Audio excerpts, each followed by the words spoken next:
Hello बच्चों, स्वागत करता हूं सभी का आपके अपने यूट्यूब चैनल राज एजुकेटर में। Biology 2024-25 daily smart biology study point में आपका हार्दिक स्वागत है, हार्दिक अभिनंदन है। दोस्तों, daily smart biology study point जो है ये स्कूलिंग बच्चों के साथ साथ में उन सभी दोस्तों के लिए फ़ायदेमंद होने वाला है जो विभिन्न प्रतियोगिता परीक्षा में पार्टिसिपेट कर रहे हैं। दोस्तों, बायोलॉजी का कंटेंट जो है वो इस ऑनलाइन प्लेटफॉर्म के माध्यम से ऐसा प्रोवाइड करवाया जा रहा है जो स्कूलिंग बच्चों के साथ साथ में विभिन्न प्रतियोगिता परीक्षा में बहुत ही अधिक कारगर साबित होने वाला है। तो क्लास के साथ में जुड़ना है और अधिक से अधिक शेयर करना है ताकि हर एक व्यक्ति को इसका लाभ मिल सके।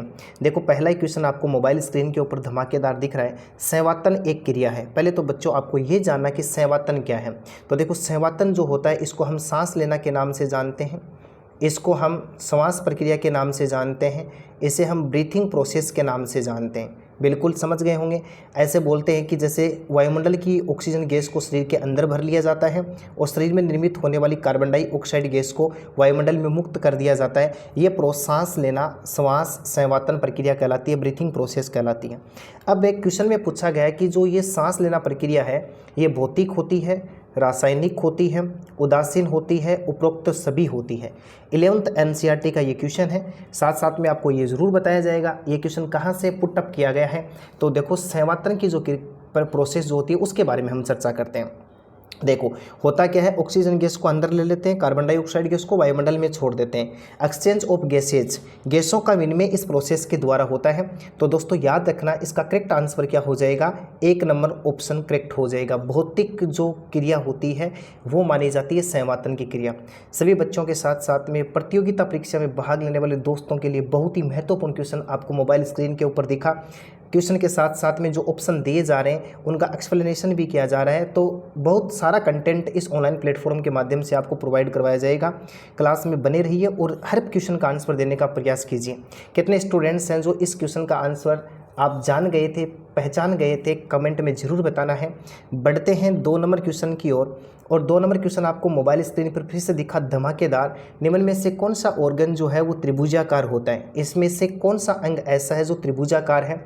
फेफड़े होते हैं, कंठ होता है, तनुपुट होता है, श्वास नली होती है। बताइए क्या करने वाले। ये भी एनसीईआरटी 11th क्लास का क्वेश्चन है। बिल्कुल, इन चार में से ऐसा कौन सा ऑर्गन है जिसकी आकृति या तो शंखनुमा होती है या फिर त्रिभुजाकार होती है? बिल्कुल बिल्कुल बिल्कुल। तो यहाँ पर 2 नंबर जो ऑप्शन है वो अपना करेक्ट हो जाएगा। यानी कंठ जो होते हैं, लेरिंग्स जो होते हैं, उनको त्रिभुजाकार मानते हैं या शंखनुमा मानते हैं। दोस्तों, इन्हें हम स्वर यंत्र के नाम से भी जानते हैं। कंठ को किसके नाम से जानते हैं? स्वर यंत्र के नाम से भी जानते हैं। इनको ध्वनि उत्पादक यंत्र के नाम से भी जानते हैं। एक जोड़ी वाग तंतु पाए जाते हैं। जैसे ही वायु आकर टकराती है कंपन उत्पन्न होता है जिससे ध्वनि उत्पन्न होती है, इसलिए इसको स्वर यंत्र या ध्वनि उत्पादक यंत्र के नाम से जानते हैं। और आकृति कैसी मानते हैं? त्रिभुजाकार, या फिर कुछ किताबों में शंखनुमा लिखा आ सकता है, तो आपको कन्फ्यूज़ नहीं होना है। बिल्कुल समझ में आया होगा, उम्मीद करता हूँ। बढ़ते हैं इसी क्रम में 3 नंबर क्वेश्चन की ओर। और 3 नंबर क्वेश्चन आपको फिर से मोबाइल स्क्रीन के ऊपर दिख रहा है। 100 परागकणों के निर्माण। अब ये देखो क्वेश्चन, 100 परागकणों के निर्माण हेतु कितने अर्धसूत्री विभाजन आवश्यक हैं? ये क्वेश्चन आपको एनसीईआरटी 12th क्लास से मिलेगा। ये 12वीं क्लास का क्वेश्चन है। 100 परागकणों का जब निर्माण करना होता है तो उसमें कितने मियोसिस करने होंगे? 100 करने होंगे, 50 करने होंगे, 25 करने होंगे, 20 करने होंगे? बिल्कुल करेक्ट आंसर देने का प्रयास कीजिए। इस 3 नंबर क्वेश्चन का सही आंसर क्या होगा? बिल्कुल बिल्कुल 5 से 10 सेकंड का समय आपके पास सोचने और समझने के लिए रहेगा। तो उम्मीद करता हूँ पहुँच गए होंगे। यहाँ पर 3 नंबर ऑप्शन अपना करेक्ट हो जाएगा। यानी 25 अर्धसूत्री विभाजन से कितने परागकणों का निर्माण होगा? 100 परागकणों का निर्माण होगा। प्रागमात्र कोशिका, देखो जिसको हम किसके नाम से जानते हैं? शॉर्ट एंड ट्रिक पीएमसी कह सकते हैं। हम क्या कह सकते हैं? पीएमसी, यानी पोलेन मदर सेल जिसको कहा जाता है। जब इसके अंदर कौन सा विभाजन होता है? अर्धसूत्री विभाजन होता है। तो एक प्रागमात्र कोशिका जो होती है वो कितने परागकण बनाती है? 4 परागकण बनाती है, यानी 4 लघु बीजाणु बनाएगी। लघु बीजाणु आगे जाकर परागकण में बदल जाते हैं। तो स्पष्ट है कि आपको कितने की आवश्यकता है? 100 की। तो आप इसमें कितने अर्धसूत्री विभाजन कर देंगे? 25। तो 3 नंबर ऑप्शन यहाँ पर करेक्ट हो जाएगा। बढ़ते हैं 4 नंबर क्वेश्चन की ओर। 4 नंबर क्वेश्चन आपको मोबाइल स्क्रीन के ऊपर दिख रहा है। परागकण किसका प्रतीक है? ये भी एनसीईआरटी 12th क्लास का क्वेश्चन है। परागकण के बारे में पूछ रहा है, ये किसका प्रतीक है, किसका सिंबल है? देखो, नर युग्मकोद्भिद को निरूपित करता है, मादा युग्मकोद्भिद को, पुंकेसर को, लघु बीजाणुधानी को। 4 ऑप्शन आपके सामने मोबाइल स्क्रीन के ऊपर दिख रहे हैं। कौन कौन से हैं? मेल गेमेटोफाइट है, फीमेल गेमेटोफाइट है, स्टेमेन है, माइक्रोस्पोरेंजियम है। ये 4 ऑप्शन आपको स्क्रीन पर दिख रहे हैं। आपको ये बताना परागकण जो है वो किसका प्रतीक माने जाते हैं। बहुत शानदार क्वेश्चन एक बार फिर से मोबाइल स्क्रीन के ऊपर दिख रहा है। तो इसका करेक्ट आंसर आपको करना है 1 नंबर ऑप्शन। क्या कर देंगे यहाँ पर? 1 नंबर ऑप्शन कर देंगे। तो बच्चों इसका करेक्ट आंसर क्या हो जाएगा? 1 नंबर ऑप्शन, यानी मेल गेमेटोफाइट जो होता है उसको परागकण का प्रतीक माना जाता है। अब मैं इसी कड़ी में 5 नंबर क्वेश्चन की ओर बढ़ता हूं और 5 नंबर क्वेश्चन आपको मोबाइल स्क्रीन के ऊपर दिख रहा है। वायु कुपिका में ऑक्सीजन का आंशिक दाब कितना होता है? वेरी इंपॉर्टेंट क्वेश्चन है। नीट के एग्जाम की दृष्टि से तो ये रामबाण साबित होने वाला क्वेश्चन है। सभी प्रकार की प्रतियोगिता परीक्षा में ये क्वेश्चन बार बार पूछे जाते हैं जो यहाँ पर शामिल किए गए हैं। तो वायु कुपिका की यदि बात करें और ऑक्सीजन के आंशिक दाब की बात करें तो 4 ऑप्शन आपको मोबाइल स्क्रीन पर दिख रहे हैं। 40 mmHg हो सकता है, 104 mmHg, या फिर 45 mmHg या 95। क्या करेक्ट ऑप्शन होने वाला है? ऑक्सीजन का आंशिक दाब की बात कर रहा है अगला, यानी PO2 की बात कर रहा है, और वो भी किसके अंदर? वायु कुपिका के अंदर, एल्वियोली के अंदर। तो बच्चों इसका करेक्ट आंसर हो जाएगा 2 नंबर ऑप्शन, यानी 104 mmHg इसका करेक्ट आंसर हो जाएगा। चलो इसी प्रकार से हम 6 नंबर क्वेश्चन की ओर बढ़ते हैं। कार्बोनिक एनहाइड्रेज एंजाइम उपस्थित होता है। एक से बढ़कर के एक क्वेश्चन आपको मोबाइल स्क्रीन के ऊपर दिख रहे हैं। बहुत ही धमाकेदार सोच समझ करके ये कंटेंट आपके लिए शामिल किया गया है। बहुत ही अलग अलग प्रकार की बुक्स से ये डाटा कलेक्ट किया गया है ताकि आपकी प्रिपरेशन को बढ़ाने में मेरा पूरा रोल रहे। तो देखो, WBC के ऊपर होता है RBC, प्लाज्मा, ननोबडीज। 4 ऑप्शन आपको मोबाइल स्क्रीन के ऊपर दिख रहे हैं। आपको बताना है कार्बोनिक एनहाइड्रेज एंजाइम जो होता है वो उपस्थित होता है, ये बताना है। 11th एनसीईआरटी से ये जो रेस्पिरेशन चैप्टर है वहाँ से सीधा पुट किया हुआ क्वेश्चन है। तो आपको ध्यान रखना है बच्चों, इसका करेक्ट आंसर क्या हो जाएगा? RBC हो जाएगा। देखो ये क्या काम करता है? कार्बोनिक एनहाइड्रेज एंजाइम जो होता है वो जल को CO2 के साथ में उत्क्रमणीय रूप से जोड़ देता है और यहाँ पर बन जाता है H2CO3 यानी कार्बोनिक अम्ल। इसके बाद में इस पर फिर से यही कार्बोनिक एनहाइड्रेज एंजाइम काम करेगा और ये क्या बनाता है? H++ HCO3- यानी बाइकार्बोनेट का निर्माण कर देता है। और ये बाइकार्बोनेट क्या काम करती है? यानी 70% जो कार्बन डाइऑक्साइड होती है उसका ट्रांसपोर्ट करने का काम करती है। तो बाइकार्बोनेट के रूप में कार्बन डाइऑक्साइड का जो परिवहन होता है वो लगभग 70% होता है। और किस एंजाइम के द्वारा? तो कार्बोनिक एनहाइड्रेज एंजाइम के द्वारा। बहुत सारी जानकारियाँ इस क्वेश्चन के अंदर मिली। और याद ये रखना कि ये कहाँ पर पाया जाता है? तो RBC की सतह पर पाया जाता है। तो 2 नंबर ऑप्शन अपना करेक्ट हो जाएगा। मैं यहाँ लिख देता हूँ 2 नंबर ऑप्शन। अब इसी कड़ी में 7 नंबर क्वेश्चन की ओर बढ़ते हैं। अनॉक्सीकृत रक्त में CO2 की दाब मात्रा कितनी होती है? बिल्कुल, यानी ऐसा रक्त जिसके अंदर CO2 मिला हो उसको अशुद्ध रुधिर के नाम से जानते हैं, विऑक्सीजनित रुधिर के नाम से जानते हैं, अनॉक्सीकृत रुधिर के नाम से जानते हैं। दोबारा बोल रहा हूँ, अशुद्ध रुधिर, विऑक्सीजनित रुधिर, अनॉक्सीकृत रुधिर। कौन सा रक्त होगा जिसमें कौन मिला हो? CO2 मिला हो। अब उसके ऊपर दाब लगेगा तो दाब की बात कर रहा है 40 mmHg, 104 mmHg या 45 mmHg या 95 mmHg होगा। 11th एनसीईआरटी का क्वेश्चन है। करेक्ट आंसर देने का प्रयास कीजिए। तो 7 नंबर क्वेश्चन के अंदर अपना 3 नंबर ऑप्शन जो है वो करेक्ट हो जाएगा, यानी 45 mmHg दाब होता है जिसके कारण से कार्बन डाइऑक्साइड इसी ही श्वसन पथ द्वारा वायुमंडल की ओर बढ़ती है। ठीक है, अब 8 नंबर क्वेश्चन क्या कहना चाहता है उसके बारे में चर्चा कर लो। परागकोश का सबसे भीतरी स्तर टेपिटम का कार्य होता है। पहले तो आपको फोकस करना है, एनसीईआरटी 12th क्लास का क्वेश्चन है। और परागकोश का सबसे भीतरी स्तर कौन सा होता है? टेपिटम। एक जानकारी ये मिली कि ये सबसे भीतरी स्तर होता है टेपिटम। और टेपिटम 2 प्रकार का होता है, अमीबीय और ग्रंथिल प्रकार का टेपिटम।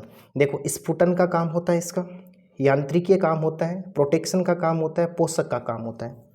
टेपिटम किसका काम करता है? 8 नंबर क्वेश्चन में कौन सा ऑप्शन करेक्ट करने वाले हैं?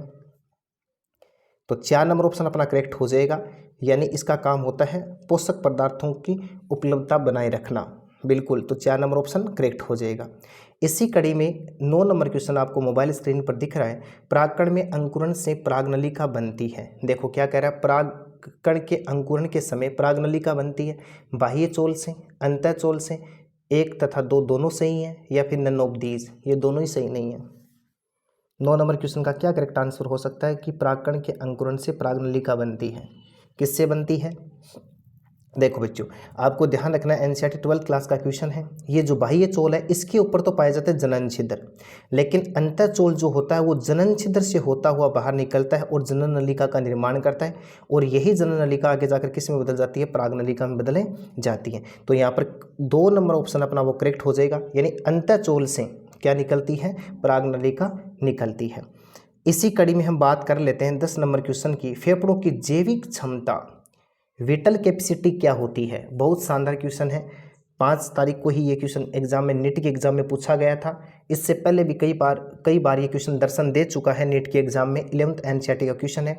IRV टीवी, ARV प्लस का RV, ARV प्लस का टीवी और IRV प्लस का टीवी। पहले तो आपको ये कंफर्म करना है कि इसके अंदर 1 नंबर ऑप्शन करेक्ट हो जाएगा। देखो, I का मतलब क्या है, R का मतलब क्या है, V का मतलब क्या है? इंस्पायरेटरी रिजर्व वॉल्यूम है, और टीवी का मतलब टाइडल वॉल्यूम है, और इसका मतलब एक्सपायरेटरी रिजर्व वॉल्यूम है, यानी अंतःस्रावित आरक्षित आयतन हो गया।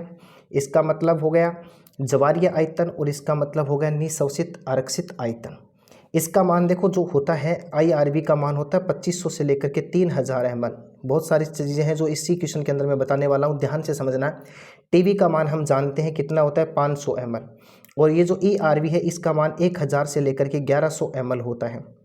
इनकी जो उच्चतम सीमा उसको काउंट कर लेते हैं, तो देखो इन दोनों को जब काउंट करते हैं तो 4100 बन गया, और 500 इसके अंदर ये जोड़ दो, तो फेफड़ों की जो विटल कैपेसिटी का मान होता है वो होता है 4600 ml। ये भी साथ साथ में आपको कहीं नोटबुक में नोट कर लेना है। फेफड़ों की जैविक क्षमता का यदि फॉर्मूला बात करें तो IRV प्लस का टीवी प्लस का ERV होता है, और टोटल मान कितना आ जाएगा? 4600 ml हो जाएगा। बिल्कुल समझ में आया होगा, उम्मीद करता हूँ। बहुत शानदार तरीके से एक्सप्लेनेशन किया जा रहा है। बढ़ते हैं हम 11 नंबर क्वेश्चन की ओर, और आपको मोबाइल स्क्रीन पर दिख रहा है, भोजन निगलने और श्वसन का कौन सा समान पथ है। देखो, भोजन पथ की बात कर लो, श्वसन पथ की बात कर लो, इसमें एक भाग ऐसा जो कॉमन होता है। ऑप्शन नंबर 1 कंठ होता है, ग्रशिका होती है, ग्लोटिस होता है, ग्रसनी होता है, यानी लेरिंग्स की बात कर रहा होगा अगला, इसोफेगस की बात कर रहा है, ग्लोटिस की बात कर रहा है, फेरिंग्स की बात कर रहा है। 4 ऑप्शन आपको मोबाइल स्क्रीन पर दिख रहे हैं। ये भी 11th एनसीईआरटी का क्वेश्चन है। तो बताओ, भोजन नली और श्वसन नली दोनों के बीच में कॉमन पाथवे का काम कौन करेगा? सर जी बिल्कुल सिंपल सा क्वेश्चन है, ये हम बता देंगे। यानी इसके अंदर क्या होने वाला है? ग्रसनी होने वाला है, फेरिंग्स होने वाला है। 4 नंबर ऑप्शन अपना करेक्ट हो जाएगा। अब बढ़ते हैं इसी कड़ी में 12 नंबर क्वेश्चन की ओर, और ये एनसीईआरटी 12th क्लास का क्वेश्चन है। और क्या कहना चाहता है क्वेश्चन के बारे में बात करते हैं। खिलाड़ियों एवं धावक अश्वों यानी घोड़ों की कार्य दक्षता में वृद्धि करता है। कौन करता है भाई? अंडप की गोलियां आती है वो करती हैं, बीजांड की गोलियां, वर्तिकागर की गोलियां, या फिर पराग गोलियां। इन 4 ऑप्शन में कौन सा ऑप्शन आप करेक्ट करने वाले हैं? बिल्कुल करेक्ट आंसर देने का प्रयास कीजिए। यदि साथ साथ में आंसर देंगे तो प्रिपरेशन की गारंटी अपनी रहेगी। राज एजुकेटर ऑनलाइन प्लेटफॉर्म के माध्यम से बायोलॉजी का हर एक डाटा आप जान सकते हैं, और यदि कोई डाउट है वो भी आप कमेंट में पूछ सकते हैं, तुरंत उसका आंसर मिलेगा।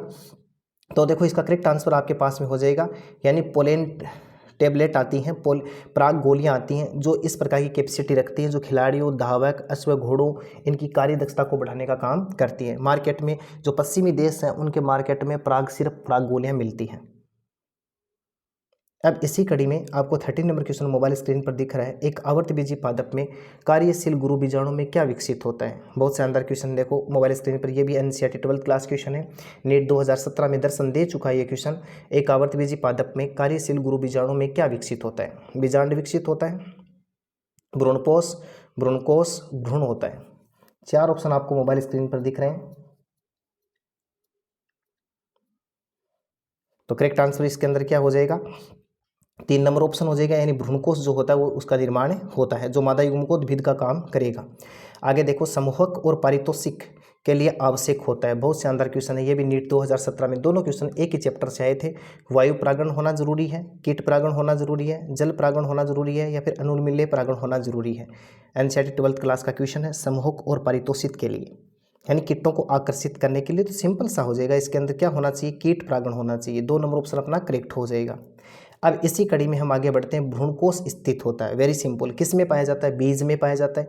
एम्ब्रियो सेक की बात कर रहा है, बीजांड में होता है, भ्रूण में होता है, भ्रूणपोष में होता है। एनसीईआरटी 12th क्लास का क्वेश्चन है। साथ साथ में ये जरूर बताया जा रहा है आपको कि कहाँ से क्वेश्चन पुट किया गया है, ताकि प्रिपरेशन बहुत अच्छे से हो जाए। तो बच्चों इसका करेक्ट आंसर क्या हो जाएगा? भ्रूणकोश किस में पाया जाता है? बीजांड में पाया जाता है, बिल्कुल। इसी कड़ी में हम 16 नंबर क्वेश्चन की ओर चलते हैं। एंजियोस्पर्म पुष्पीय पादपों में भ्रूणपोष होता है, वेरी वेरी इंपॉर्टेंट क्वेश्चन है ये। देखो एन होता है यानी एक गुणित होता है, त्रिगुणित 3n होता है, 2n होता है, या फिर बहुगुणित होता है। 4 ऑप्शन आपको मोबाइल स्क्रीन के ऊपर दिख रहे हैं। बताओ एंजियोस्पर्म यानी पुष्पीय पादपों में, आवर्तबीजी पादपों में ये भ्रूणपोष जो होता है, एंडोस्पर्म जिसको कहा जाता है, इसकी गुणिता क्या होती है? तो बिल्कुल आपको याद रखना है, इसकी गुणिता होती है 3n, यानी ये त्रिगुणित होता है। 2 नंबर ऑप्शन अपना करेक्ट हो जाएगा।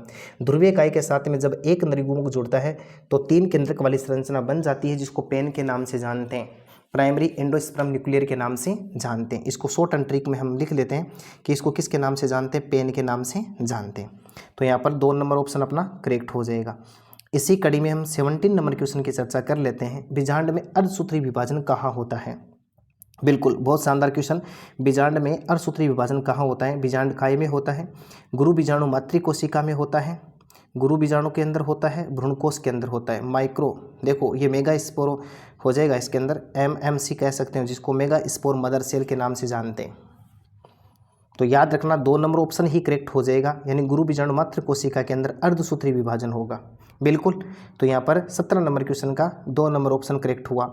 इसी कड़ी में आपको 18 नंबर क्वेश्चन फिर से मोबाइल स्क्रीन पर धमाकेदार दिखाई दे रहा है। फुफ्फुस आवरण में सूजन के कारण सीने में तेज दर्द होता है, तो ये एक रोग हो जाता है। कौन से रोग की ये घटना होती है?